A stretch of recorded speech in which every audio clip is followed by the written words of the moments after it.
마태복음 5장 7절 같이 읽겠습니다. 긍휼히 여기는 자는 복이 있나니 저희가 긍휼히 여김을 받을 것이며. 아멘. 팔복 강의 5번째 시간으로 긍휼히 여기는 자는 복이 있나니, 이런 제목으로 하나님의 말씀을 전하겠습니다. 예수님 당시의 유대교는 생명이 없는 피상적이고 의식적인 종교의 색채를 띠고 있었습니다. 그들은 표면적으로는 열심히 율법을 지켰고 종교적 의무를 다하고 있었고, 그로 인해서 그들은 스스로 자신들은 분명히 구원을 받은 자들이고 자신들의 구원은 안전하다, 이렇게 생각하고 있었습니다. 그런데 예수님의 출현과 그의 입에서 쏟아져 나오는 거침없는 이런 진리의 선포는 그들을 적지 않게 당황하게 만들기에 충분한 것이었습니다. 예수님께서는 그들을 향해서 직설적으로 이렇게 말씀하셨죠. 마태복음 23장 27절에 회칠한 무덤 같으니 겉으로는 아름답게 보이나 그 안에는 죽은 사람의 뼈와 모든 더러운 것이 가득하도다. 이거 이상의 직설 화법이 어떻겠습니까? 예수님보다 조금 앞서서 등장한 세례 요한은 어땠습니까? 마태복음 3장 7절에 독사의 자식들아, 누가 너희를 가르쳐 임박한 진노를 피하라 하더냐. 그러므로 회개에 합당한 열매를 맺고 속으로 아브라함이 우리 조상이라고 말하지 말라. 예수님도 세례 요한도 각각 구원은 행위나 혹은 혈통으로 말미암은 것이 결코 아니라는 사실을 강조한 것을 볼 수 있습니다. 그들을 향해서 직격탄을 날린 거죠. 그러니까 뭘 얘기하려고 하는 것일까요? 신앙은 그 내면이 변화되는 것이다. 그 내면과 본질이 변화되었기 때문에 그 변화된 내면이 외면적으로 자연히 드러날 수밖에 없는 것, 그것이 신앙이라고 설명한 겁니다. 정말 중요한 것은 겉이 아니라 뭐라는 거예요? 속이라는 거예요. 속은 전혀 변화되지 않았어도 종교적 외식, 형식, 그리고 율법적인 습관만을 일삼는 유대주의 지도자들과 그들을 추종하던 이스라엘 백성들에게 주님은 이 팔복의 설교를 통해서 신앙의 핵심이 무엇인지를 가르치고 계셨던 것입니다. 그러니까 그야말로 개혁, 껍데기를 확 벗겨내는 그런 작업을 주님이 공생애를 시작하면서 유대 사회 가운데 그 일을 주님은 주도하셨던 거죠. 엄청난 일이었습니다. 엄청난 반영을 불러일으키는 그런 일들이었습니다. 속은 전혀 변화되지 않았어도 어떤 율법의 습관만을 따르는 표리부동한 이런 신앙을 이렇게 주님은 아주 공적으로 이것을 다루면서 이것과 전쟁을 이렇게 선포한 주께서 전하신 복음의 내용은 바로 그런 상징적인 의미를 가졌다는 거예요. 어떤 종교적 열심이나 겉모습보다도 그리스도로 말미암아 변화된 성품, 그 내면의 진정성에 관해서 그게 믿음이다. 거기에 구원이 있다. 주님은 그것을 설명하신 것입니다. 가난한 심령, 애통하는 마음, 온유한 정서, 의에 주르고 목마른 갈망, 모두가 뭐죠? 내면적인 것들이잖아요. 내면적인 것들. 그러니까 주님의 관점은 우리의 영혼의 상태에 있었다는 거죠. 겉으로 어떻게 보여지느냐의 문제가 아니라 그 사람의 영혼의 상태가 어떠하냐, 그의 영혼의 정체가 뭐냐, 주님의 관심은 거기 있었다는 겁니다. 그러니까 신앙의 본질은 그리스도인다워지는 외형에 있는 게 아니라 그리스도인이 되어가는 내면의 변화에 있다는 거죠. 구원받은 신자의 영혼은 선을 사랑하고 진실되고 정직한 것을 쫓게 되어 있습니다. 선한 열매를 맺게 되어 있습니다. 만약 선한 열매도 없고 선한 열매가 있다 해도 그 알맹이가 없으면 그것은 자기의가 되거나 아니면 또 다른 율법주의가 될 뿐인 거죠. 로이드 존슨은 말하기를 그리스도인은 상당한 것을 행하기 이전에 이미 상당한 존재이다 라는 표현을 썼습니다. 학습과 교육, 계몽에 의한 신자의 선행이 있을 수 있죠. 예를 들면 열심히 전도를 해 하나님이 기뻐하신다, 이걸 계속해서 주입받은 성도는 어떻게 하겠어요? 열심히 전도를 할 것입니다. 근데 열심히 전도를 하면서 그의 삶의 또 다른 모습을 보면 이거 신자임이 무색할 만큼 악한 죄를 저지르면서 산단 말이죠. 그럼 그 사람의 신앙과 행위는 옳은 것일까요? 열심히 하나님 앞에 많이 바치면 하나님이 넘치게 복을 준다고 세뇌된 성도가 사업을 하는데 수억을 교회에다가 헌금을 했습니다. 그러면 뭐예요? 어느 날 다른 신자하고 바람이 나가지고 어디로 도망갔어요? 자, 그러면 그가 드린 헌금은 신앙으로 드린 것이라고 할 수 있나요? 하나님이 받으시는 물질이 될 수 있을까요? 그게 무슨 의미가 있냐는 거예요. 먼저는 신자가 되어야 한다는 말의 의미를 여러분 이해하시겠습니까? 그러니까 신앙은 그런 기만과 이율배반적인 것이 아니라는 거예요. 하나님의 나라의 백성들에게는 감출 수 없는 속성이 생겨나게 되어 있습니다. 그것이 바로 팔복에서 말하는 특별한 성품들입니다. 마음을 찢고 죄를 애통하고 온유해지고 의에 줄이고 목마르고 긍휼히 여기는, 마음을 청결히 하고 그리고 화평을 일삼고 마지막으로 의를 위해서 박해를 받는 이런 성품들이 그것이라는 거예요. 우리의 삶이 우리의 신앙을 제어하는 것이 아니라 진리와 참된 신앙이 우리의 삶을 제어해야 되는 것입니다. 신앙은 허식과 허울이 아닙니다. 진리가 들어가서 우리의 내면을 뒤집어 넣어, 듀나미스, 다이너마이트처럼 폭발을 일으켜가지고 우리의 내면을 뒤집어 놓아가지고 완전히 새로운 방식으로 우리의 삶을 살아가도록 만드는 것이 바로 신앙입니다. 그래서 신자는 진리와 충돌한 사람이에요. 충돌하면 어떻게 돼요? 둘 중에 하나는, 혹은 둘 다 산산조각이 나는 게 충돌이잖아요. 충돌. 신자는 진리와 십자가와 충돌한 사람들이에요. 그래서 완전히 자기가 으스러지고 깨어지는, 그렇게 되어가는 존재들이란 말이죠. 청교도 세뮤얼 러더퍼드의 영적인 그리스도라는 책에 보면 신자 안에 거하시는 그리스도의 교리에 대해서, 잘못된 가르침을 전한 이단들, 거짓 교사들의 가르침에 대해서 정면으로 거기에 대해서 교리적 비판을 가하고 있는 내용이 나옵니다. 당시 이러한 이단들의 주장은 회개하고 믿고 행하는 것은 모두 신자가 하는 게 아니다. 이 안에 거하는 그리스도가 하는 것이다. 이런 내용의 논리를 펼쳤어요. 그러니까 내가 할 수 있는 건 아무것도 없고 내가 하는 것도 아무것도 없고 내 안에 계신 주님이 다 한다. 이런 내용들을 가르쳤습니다. 어떤 부분은 굉장히 맞는 얘기 같으나 이런 극단적인 주장은 결과적으로 내가 무슨 일을 하든지 내 안에서 여전히 주님이 계시기 때문에, 나는 예수를 믿고 있기 때문에 모든 일에 대한 책임이 내 자신에게는 없다라는 결론에 이르게 되고 그걸 신봉하게 만드는 오류에 빠지게 하는 거죠. 당시에 많은 신자들로 하여금 그래서 경건을 잃어버리고 방종에 빠지게 하는 원인을 제공했었습니다. 그 이단들의 가르침 때문에. 그러니까 그러한 잘못된 교리로 인해서 아무런 가책 없이 육신의 안락을 구가하고 거리낌 없이 죄를 지었던 그런 문제들이 청교도 시대에도 있었단 말이죠. 존 찰스 라일은 거룩이라는 책에서 오늘날 많은 신자들의 회심과 성별, 회심과 더 높은 수준의 삶을 서로 전혀 다른 차원의 신앙으로 생각하고 여기에 대해서 분명하게 선을 긋고 있는 현실을 개탄하고 있죠. 카톨릭은 죄인, 회심자, 성도, 이렇게 교회 안에 있는 성도를 세 부류로 나눌 수 있다고 주장합니다.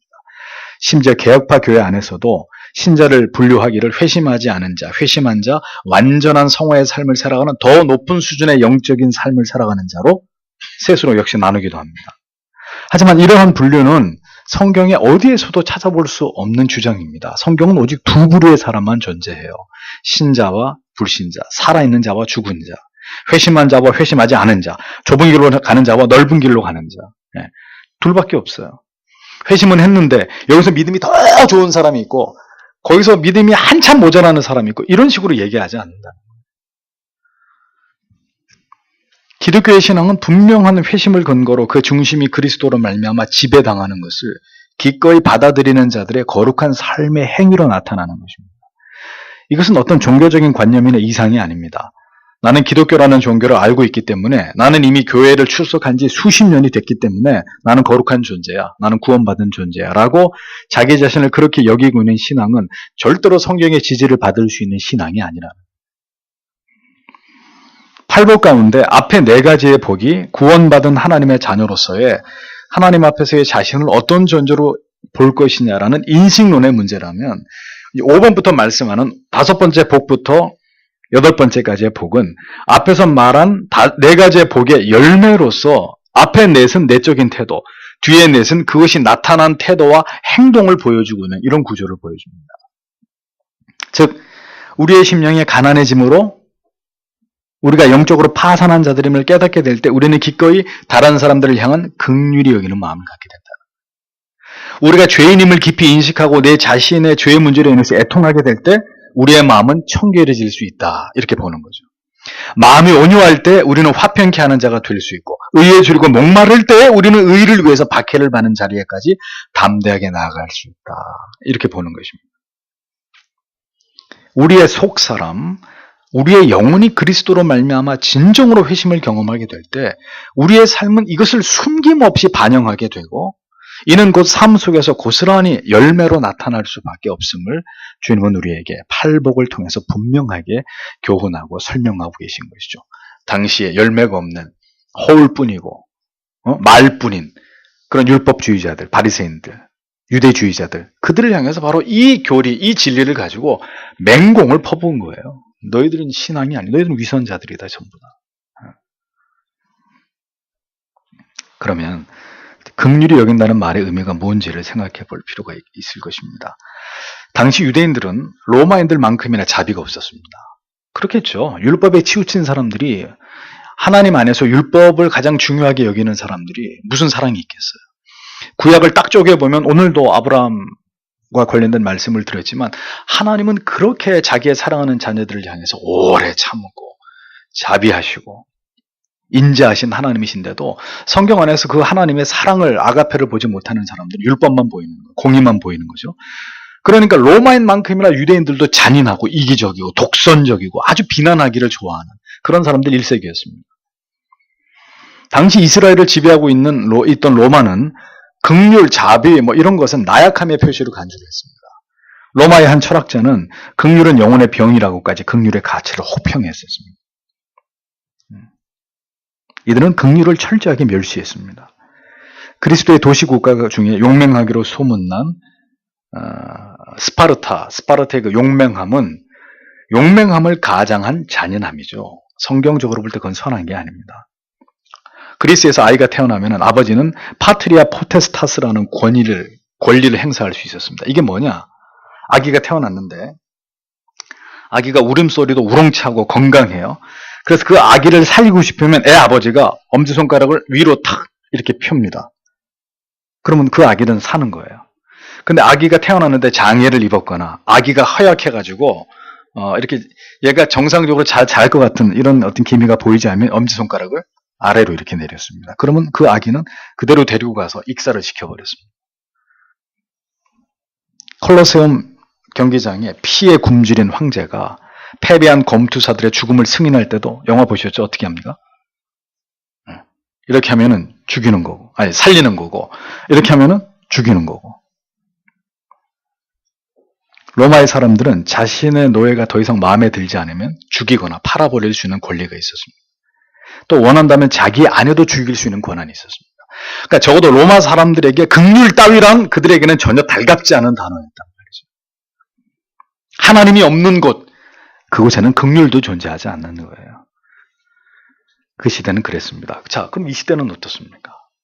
치열하게 경쟁하고 자신의 이익과 권리를 지키기 위해서 극도로 민감한 사람들이 긍휼이라는 단어를 좋아할까요? 긍휼은 우리 안에 있었던 성품이 아닙니다.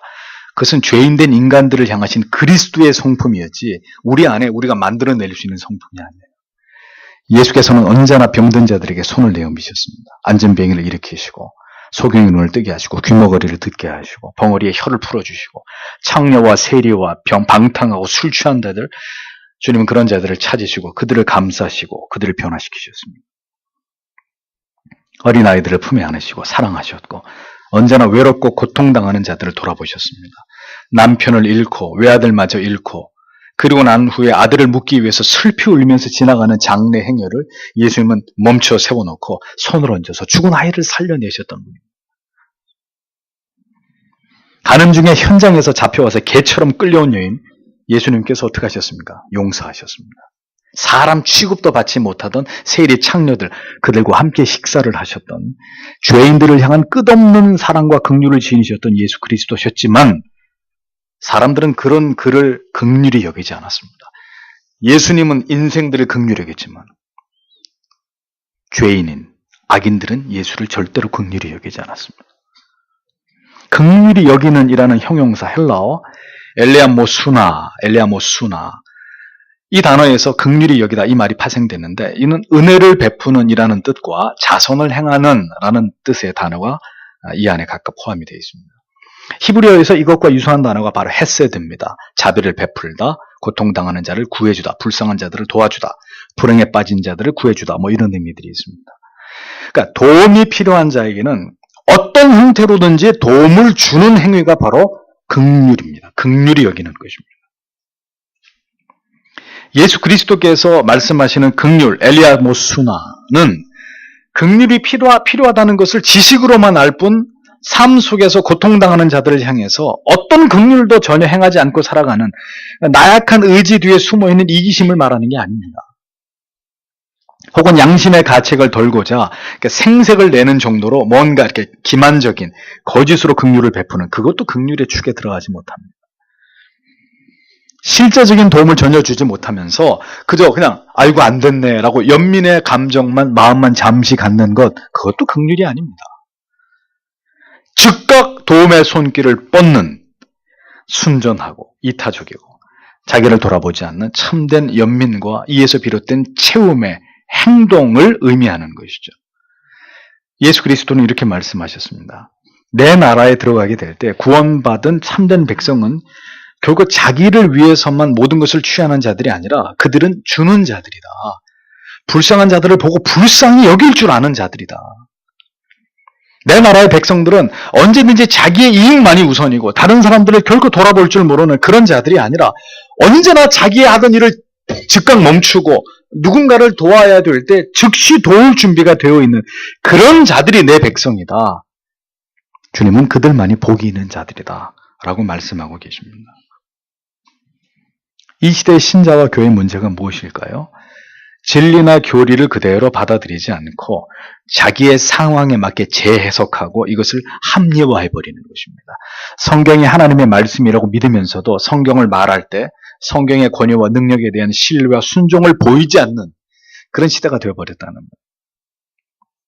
오늘날의 상황은 성경에 주어지던 시대와 사뭇 달라서 더 이상 성경이 이전 시대에 가졌던 적실성, 레러번스라고 하죠. 이 적실성을 가질 수 없다는 전제가 지금 이 시대의 성도와 교회를 지배하고 있습니다.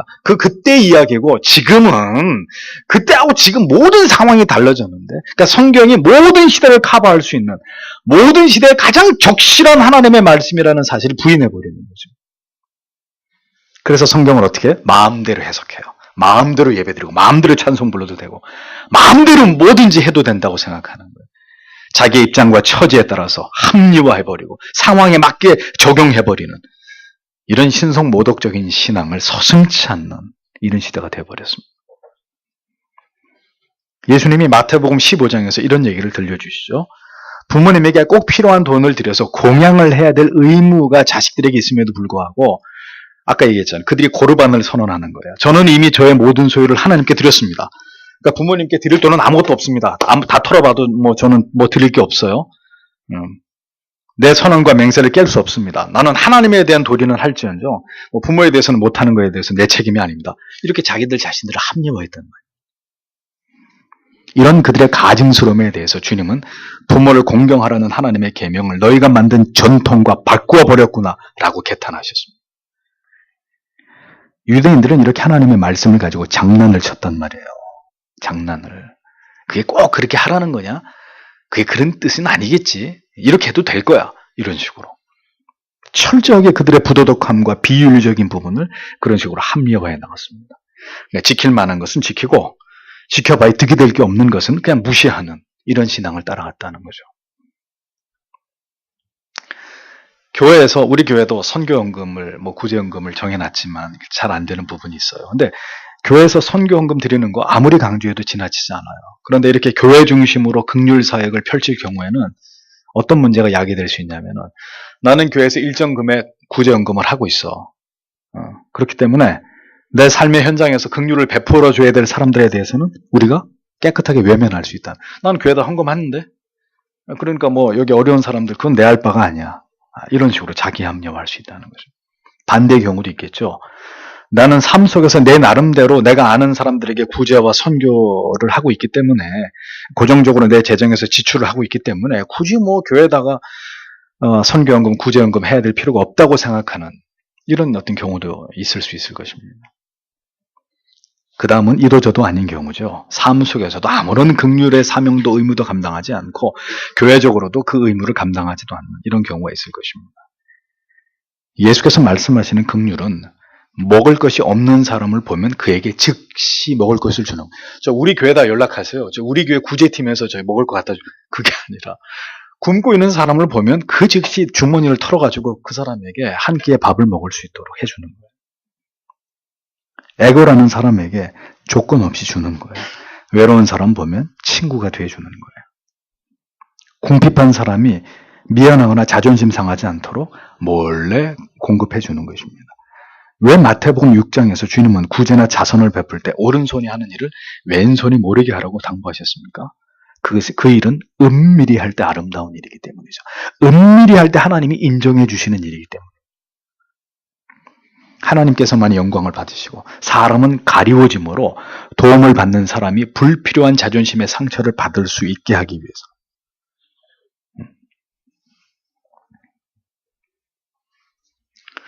분당에서 개척교회를 할 때 교회에서 그리 멀지 않은 곳에 병원이 하나 있었어요. 그 재활하는 병원이. 교회 집사님께서 아시는 분의 자녀가 그 병원에 입원을 해가지고 기도를 해드리러 가게 됐습니다. 그 병원에는 어린 아이들이 많은데 뇌 질환으로 인해서 사지를 제대로 쓰지 못하는 아이들이 대부분이에요. 그냥 온몸이 뒤틀려 있거나 그냥 누워 있는 게 일이에요. 기도를 하고 나오면서 그 병원을 이렇게 돌아보는데 제 마음에 어떤 음성이 들렸어요. 제 마음에 어떤 느낌이. 그게 뭐냐면 내가 이곳에 있는 영혼들을 얼마나 사랑하는 줄 아느냐. 갑자기 제 마음에 든 그걸 뭐지 음성이라 그러면 여러분들이 또 오해할까봐 무슨 목사님 신비주의냐 이럴까봐 이제 아무튼 제 마음에 강렬하게 드는 느낌이 그거였습니다. 그 순간 눈물이 핑 돌았어요. 아, 이곳에 하나님의 사랑과 위로가 필요하겠구나. 그래서 마음을 먹고 그때부터 매주 그곳에 와서 그분들을 위해서 기도해드리고 복음을 전하고 교회 집사님들이 준비한 반찬을 이렇게 몇 개를 이렇게 준비해가지고 한 방에다 이렇게 나눠드리면서 어머니들과 치료를 받는 어린 생명들에게 하나님의 긍휼의 마음을 전한 적이 있습니다. 그곳에 넘치는 하나님의 긍휼의 마음이 있다는 것을 그 병원을 다니면서 제가 느낄 수 있었습니다. 교회가 여유가 있었더라면 더 오래 그 사역을 지속했었을 거예요. 많이 고마워하면서 많은 어머니들이 그 작은 섬김과 이 기도에 눈물을 흘리면서 어떤 분들은 복음을 받아들이기도 하고 그 놀라운 역사가 있었어요. 매년 해마다 성탄 예배가 끝나면 우리도 작은 교회였지만 개척교회 그 당시 분당에 무위탁 독거 노인들이 사시는 아파트에 성도님들이 조를 나누어서 그분들에게 필요한 쌀, 내의, 양말 이런 거 준비해서 주일 학생들하고 다 같이 방문을 했었습니다. 할아버지 할머니들이 그 어린애들의 재롱을 보면서 즐거운 시간을 가지시기도 하고 성도들과 함께 대화하면서 길지 않은 시간이었지만 그분들의 외로움을 달래드렸던 그런 기억도 있습니다. 긍휼은 늘 우리 주변에 있는 궁핍한 사람들이 필요를 단순히 느끼는 것만이 아니라 그 필요를 실제적으로 채워주고 공급해주는 것입니다. 제 마음에 바라는 것이 있다면 우리 이제 개척 4년째인데 아직도 우리가 경제적으로 이렇게 조마조마해요. 이렇게 좀 풍족하게 남으면 재정이 좀 남으면 이 앞에 지금 가림대도 해야 되고 피아노도 하나 없고 이런 것들도 지금 안 돼 있어요. 그러니까 이렇게 할 수 있는 여력이 없어요, 지금. 안타까운 일이지만. 근데 제 마음의 기도는 하나님 내년에는 조금 더 하나님이 우리의 물질의 여유를 주셔서 우리가 몸으로 봉사하는, 몸으로 좀 사랑을 표현하는, 몸으로 긍휼의 어떤 사역을 펼쳐낼 수 있는 그런 교회 되게 해달라고 기도하는 거예요. 지금까지는 우리가 이 개척교회의 어려움 속에서 이걸 이렇게 다지는 시간이었기 때문에 그럴 여력이 없었는데 언제까지 우리가 어려우니까 못한다 이렇게 말할 수는 없고 어떤 일이든 작은 일이든 해야 되는 것입니다. 긍휼은 하나님이 가지고 계신 속성 가운데 하나입니다. 사랑은 동사라는 말이 있죠. 시편 119편 64절에 여호와여 주의 인자하심이 땅에 충만하였사오니 사무엘하 24장 14절에 여호와께서는 긍휼이 크시니 느헤미야 9장 19절 주께서는 주의 크신 긍휼로 예레미야 예가 3장 22절 이하에 여호와의 인자와 긍휼이 무궁하심으로 우리가 진멸되지 아니함입니다. 이것들이 아침마다 새로우니 주의 성실하심이 크시도소이다. 성경은 계속 하나님의 긍휼, 그리스도의 긍휼 얘기를 계속하고 있습니다. 긍휼은 사랑이란 거대한 테두리 안에 들어가 있는 한 부분입니다. 긍휼은 사랑의 또 다른 이름인데 어떤 사랑의 속성을 말하는 것이라고요? 필요를 채워주고자 하는 사랑의 속성입니다. 저 사람이 없어. 꼭 있어야 되는 게 없어. 그럼 그거를 채워주고 싶은 마음이 긍휼이라는 거예요. 그게 긍휼의 정의예요. 나는 있는데 저 사람은 없어. 그 없는 걸 보고 없을 수도 있지. 너는 없어. 나는 있는데. 그게 아니라 그 없음을 보고 나의 있음으로 그의 없음을 메꿔주고. 그게 긍휼이에요. 자녀가 다 떨어진 신발을 신고 다니는 걸 보면 엄마 아빠의 무슨 마음이 들어요? 그래, 떨어진 거 신고 다녀라. 나도 뭐 그랬으니까 너도 그렇게 살아라. 그게 아니죠. 부모의 마음은 이리 와. 저 신발 다 떨어졌네. 그 떨어진 걸 왜 신고 다녀? 너 사달라고 말도 못해? 이리 와. 그리고 데려가서 새 신발을 사주는 게 부모의 마음이죠. 떨어진 바지, 구멍난 양말 보고 좋다 그러고 신고 다니라고 할 그런 것도 훈련이다. 물론 이제 훈련 차원에서 뭐 필요할 수도 있겠지만 부모의 마음에 생겨나는 것은 그런 게 아니잖아요. 내가 떨어진 양말을 신어도 아이는 제대로 된 양말을 신기고 싶은 게 그 필요를 채워주고자 하는 갈망, 부모의 마음이죠. 그게 사랑이잖아요. 그게 사랑 안에 담겨있는 긍휼이라고 말하는 거란 말이죠. 하나님께서 모든 죄인들의 결핍을 보셨습니다. 절대로 그들 자신의 노력으로는 영원히 구원에 이를 수 없는 뻥 뚫려버린 죄로 인해서 완전히 무너져버린 완전한 절망과 완전한 결손을 보셨습니다. 하나님께서는 인간들이 범한 그 죄로 인해서 돌이킬 수 없는 그 결핍을 채우시기로 작정하시는 거예요. 무엇으로 그걸 채웁니까? 아들을 마을 구유에 나게 하셨습니다. 나사렛이라는 아주 작은 촌 동네에서 자라게 하셨습니다. 마침내 공생애를 시작하게 하시고 끝내는 복음을 전하다가 십자가 위에서 살찌고 피 흘려 산화하도록 갈갈이 찢겨서 처참한 죽음을 맞이하게 하셨습니다. 모든 죄인들의 결핍을 채우시려고. 왜 그랬습니까? 그게 하나님의 심장 속에 있는 긍휼이기 때문에, 그 긍휼이 발동했기 때문에 자기의 사랑하는 자녀들을 향해서. 긍휼은 결핍을 참아보지 못하는 사랑의 속성입니다. 어떻게 해서든 채워주고 싶은 마음이 긍휼이란 말이죠. 한 가정에 긍휼이 넘치면 절대로 그 가정에 낙오자가 생기거나 상처 입거나 떨어져 나가는 가족은 있을 수 없습니다. 교회에 긍휼이 넘치게 되면 절대 혼자 어두운 곳에서 웅크리면서 견딜 수 없는 절망과 홀로 싸워야 되는 처절한 고통을 맛보는 그런 성도는 아무도 없을 것입니다. 이것이 구원받은 하나님의 자녀들이 속한 곳에서 반드시 나타나야 될 하나님의 긍휼의 속성이라는 거죠. 긍휼을 받은 사람들이 그 긍휼을 나타내 보여야 될 사명이 있는 거예요. 긍휼을 안 받았으니까 드러낼 긍휼도 없는 거죠. 우리는 여기서 긍휼과 공의의 상관관계를 생각해 볼 필요가 있습니다. 긍휼과 공의는 어떤 관계이냐? 공의의 하나님께서 어떻게 무조건 긍휼히 여기실 수 있느냐? 그러니까 모든 죄에 대해서 다 무조건 긍휼히 여기신다면 그럼 하나님의 공의는 어디에 설 수 있는 것이냐? 자, 이런 의문이 생깁니다. 우리의 모든 죄와 연약, 우리가 범한 끔찍한 죄들 하나님께서 다 용서하실 수 있습니까? 없습니까? 용서하십니다. 그렇습니다. 우리의 모든 죄를 다 용서하십니다. 그 이유는 아들 그리스도의 십자가의 죽으심은 바로 우리의 죄에 대한 공의의 대가와 거기에 대한 영원하고도 완전한 지불을 그것이 의미하기 때문이죠. 우리의 모든 과거와 현재와 미래의 죄값을 예수님이 완전히 지불하셨습니다. 그러니까 십자가의 죽으심은 분명히 모든 죄에 대한 공의의 만족을 의미하는 것입니다. 우리는 절대로 이 사실을 잊어서는 안 되죠. 죄책감에 시달리면서 죄의 문제 때문에 좌절하고 절망해서 못 일어나는 이런 경우가 신자에게 있어서는 안 된다는 거죠. 다만 여러분이 기억하셔야 될 분명한 진리는 이것입니다.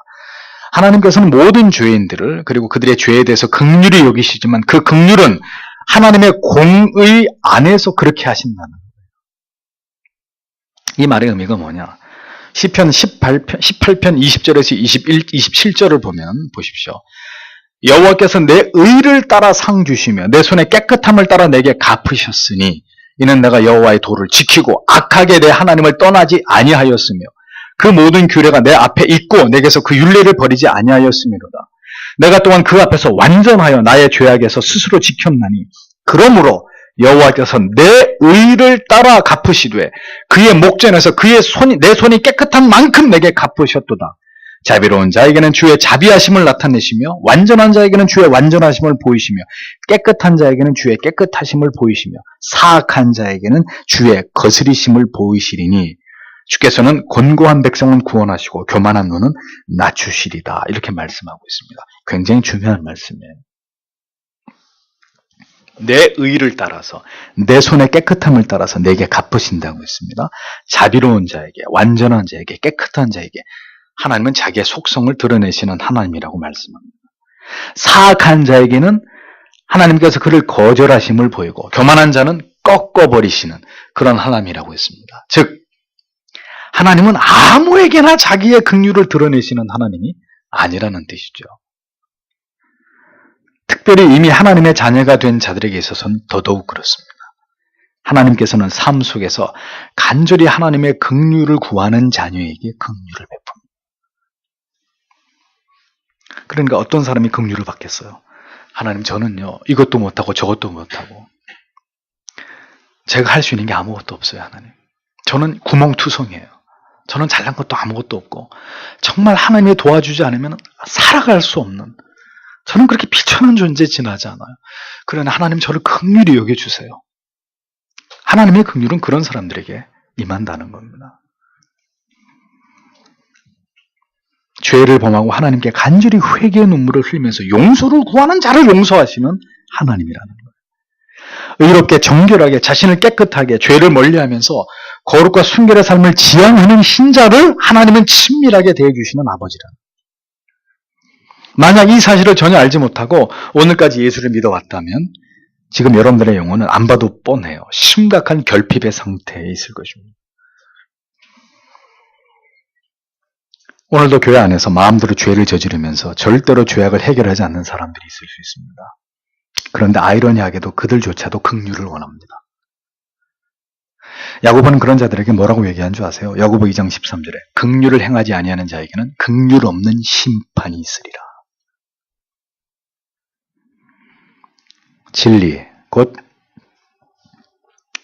우리를 위한, 우리의 죄를 위한 그리스도의 피 흘리심을 가볍게 여기는 자들에게는 긍휼 없는 심판이 임한다.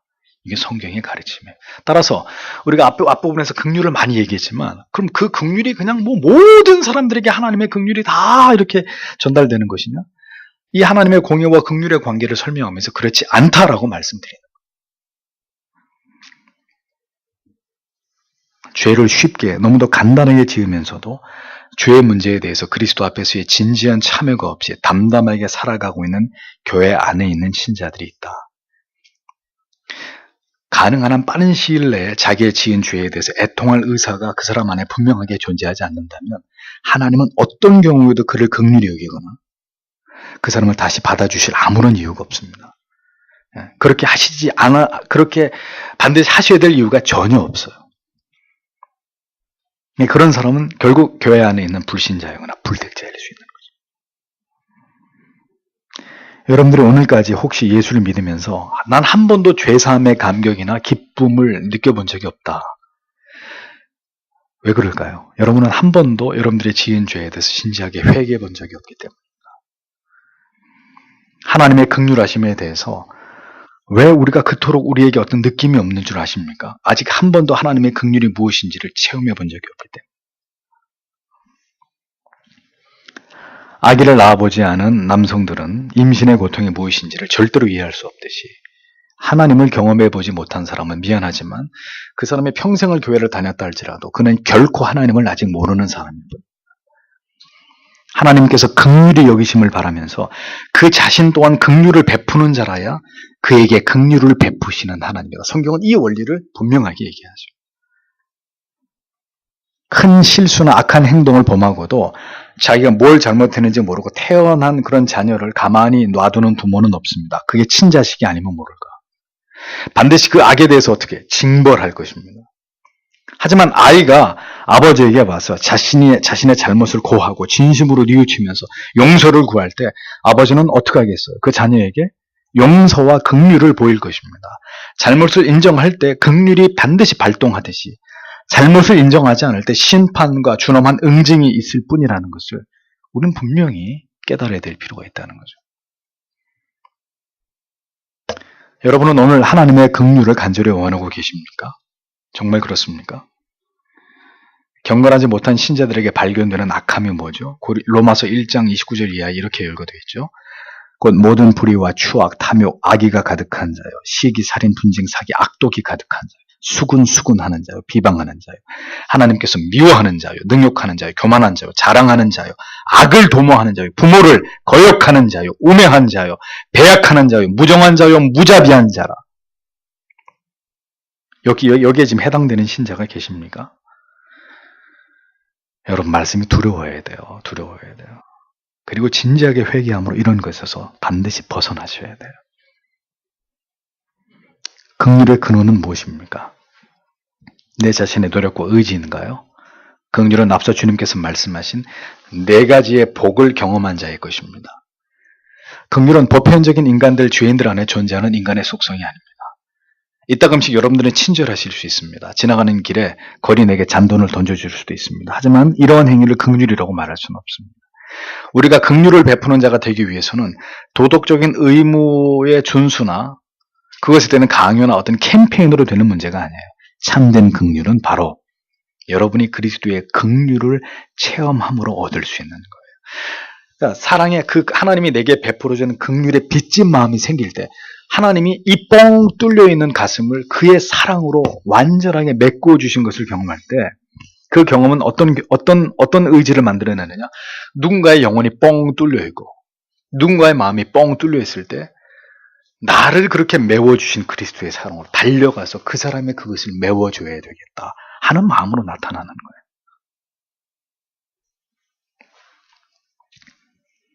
거예요. 의에 졸이고 목마름의 자리에까지 이르게 될 때 하나님의 의가 우리의 영혼을 가득 채우게 될 때 그 하나님의 의로우심이 삶 가운데 흘러나오는 길목에 바로 긍휼이 나타나는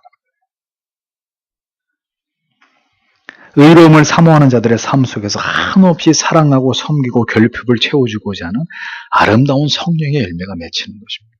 그러니까 팔복은 다시 말하지만 순차적이고 연속성을 가진 구원받은 자의 성품이고 드러난 삶의 태도라는 것을 말씀하고 있다는 거죠.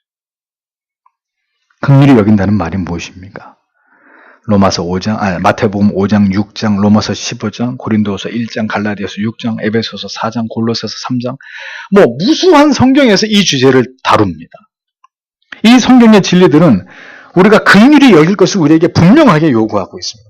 자, 그러면 어떻게 긍휼히 여길 수 있느냐? 첫째는 여러분들이 가진 물질을 통해서 긍휼을 실천할 수 있는 거예요. 가난한 사람에게 돈을, 배고픈 사람에게 먹을 것을, 헐벗은 사람에게 입을 것을, 집 없는 사람에게 잠자리를 줄 수 있습니다. 성경에는 긍휼을 베푸는 방법들로 차고 넘쳐납니다. 악으로 갚지 않고, 원수로 갚지 않고, 다른 사람의 약점 들추지 않고, 다른 사람의 실패 이용하지 않고, 이런 것들이죠. 아우구스티누스는 자기의 식탁에다가 이런 글귀를 써놓았어요. 이 식탁은 다른 이를 욕하는 사람을 위한 것이 아니니 그런 이는 굶을지어다. 식탁에 그렇게 새겨놨습니다. 자기를 언제나 변호하기에 급급하고 독선적이고 자신만을 지키는 이런 방어적인 사람, 강도 많은 사람을 피해서 길 가장자리로 지나친 제사장, 레위인 같은 사람들. 여러분들의 수입 가운데 분명히 하나님께 드릴 것에 대한 구별, 그 다음은 이웃에게 긍휼을 베풀어야 될 자들에게 돌아가야 될 구별해서 떼놓은 물질의 규모가 여러분들에게 반드시 있어요. 외식비, 문화비, 휴가비, 이거 다 따로 떼놓듯이 신자의 소득 중에는 구체적으로 채움, 플로잉, 누군가를 채워주기 위한 지출의 항목이 반드시 필요한 거예요. 그래야만 긍휼이 현실 속에서 구현될 수 있는 거예요. 그렇게 되지 않으면 긍휼은 항상 머릿속에, 마음속에만 있는 것이 되고 말죠. 둘째는 영적으로 긍휼히 여겨야 합니다. 우리는 때로는 권면의 말씀, 위로의 말씀, 간절한 기도로 영적으로 헐벗은 자들을 도울 수 있습니다. 또다시 아우구스티누스는 영원히 떠나가버린 죽은 사람들을 위해서도 울어야 한다면 하나님이 떠나버린 영혼을 위해서도 울어야 되지 않겠는가, 이런 얘기를 했습니다. 사랑하는 사람이 죽으면 그 시신 앞에서 사람들은 많은 눈물을 흘립니다. 그렇죠? 그런데 하나님을 버린 죽은 영혼들을 위해서는 왜 울지 않느냐 이거죠. 응? 그들의 영혼들을 불쌍히 여기고 있느냐 우리가 지금. 또 얘기합니다. D.L. 무디 목사님 창밖을 내다보면서 뭐가 보이냐고. 버스도 보이고 사람들도 택시도 지나가고 뭐 가로수도 보입니다. 무디 목사님의 눈물을 흘리면서 내 눈에는 지옥을 향해서 소망 없이 걸어가고 있는 무수한 죄인들이 보인다고. 죄 가운데 소망 없이 살아가던 내게 찾아오신 측량할 수 없는 하나님의 사랑과 긍휼을 내가 맛보았다면 오늘도 소망 없이 하나님을 모르는 채 살아가고 있는 영혼들, 내 자녀일 수 있고 내 부모일 수 있고 내 형제, 내 친지일 수 있잖아요. 그 영혼들을 바라보면서 저들도 긍휼히 여겨주시기를 기도하는 마음이 간절해야 마땅한 게 아니겠습니까? 영혼을 불쌍히 여기는, 그 영혼을 긍휼히 여기는 마음이 오늘 우리에게 있느냐 하는 것이죠. 우리는 하나님을 외면하고 살아가는 내 자녀, 친구, 친지, 이웃, 그들의 영혼을 불쌍히 여김과 동시에 강력한 복음으로 그들에게 직언할 수 있어요. 디모데후서 2장 25절 말하기를 거역하는 자를 온유함으로 훈계할지니 혹 하나님이 그들에게 회개함을 주사 진리를 알게 하실까 하며, 바울은 디도에게 내가 그들을 엄히 꾸짖으라 이는 그들로 하여금 믿음을 온전케 하고 라고 했습니다. 유다서 우리가 두려움으로 불에서 끌어내어 구원시켜야 될 사람들이 있다고 유다서 1장 23절에서 얘기합니다. 이건 잔인함이 아니에요. 사랑입니다. 사랑의 마음으로 회초리를 드는 것입니다. 그 영혼이 돌아오도록, 바로 서도록, 죄를 깨닫고 돌이키도록 책망하는 것입니다. 그리고 그 이런 영혼을 위해서 우리는 간절히 눈물로 기도함으로 긍휼을 베풀어야 되는 거예요. 이런 자들을 위한 눈물이 여러분에게 있습니까? 여러분들이 기도할 때 그 대상이 누가 됐든 간에 이런 자, 내가 영혼으로 긍휼히 여겨야 될 사람을 위해서 간절히 기도하고 있는 대상이 있냔 말이에요. 그 눈물의 대상이 있냔 말이죠. 그런 사람이 내 안에 한 명도 없다는 것은 여러분도 아직 하나님의 긍휼을 경험한 사람이 아니라는 증거예요.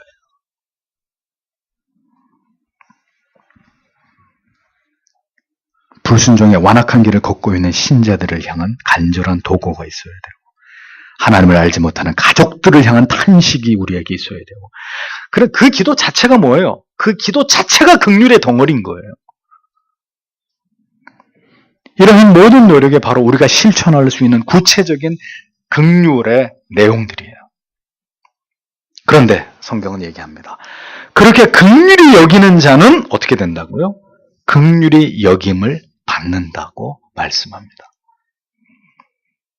결핍을 채우는 자는 하나님으로부터 체험을 받는다라는 약속이 따라합니다.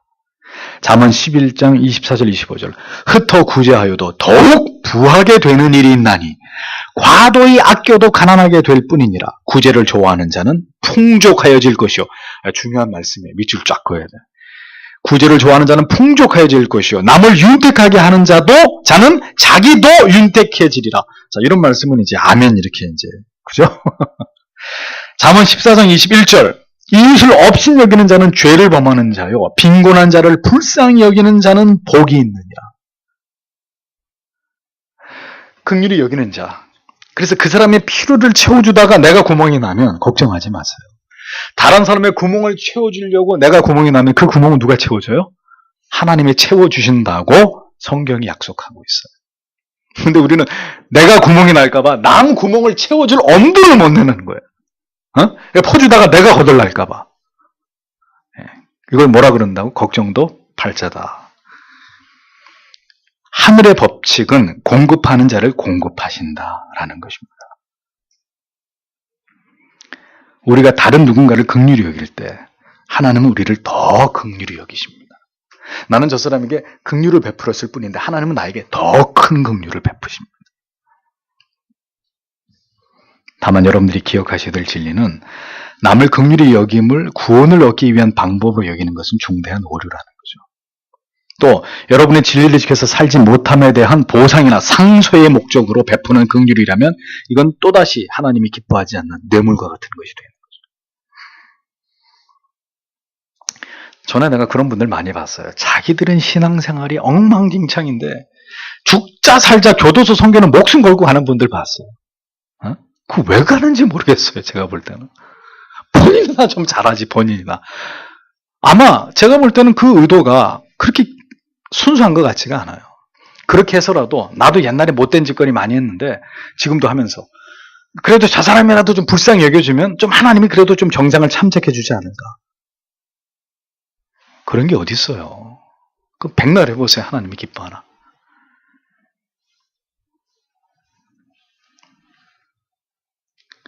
언제나 십자가 아래에서 우리에게 베푸시는 그 은혜와 사랑과 그 긍휼하심의 감동으로 여러분 자신이 긍휼의 통로가 되셔야 되는 것입니다.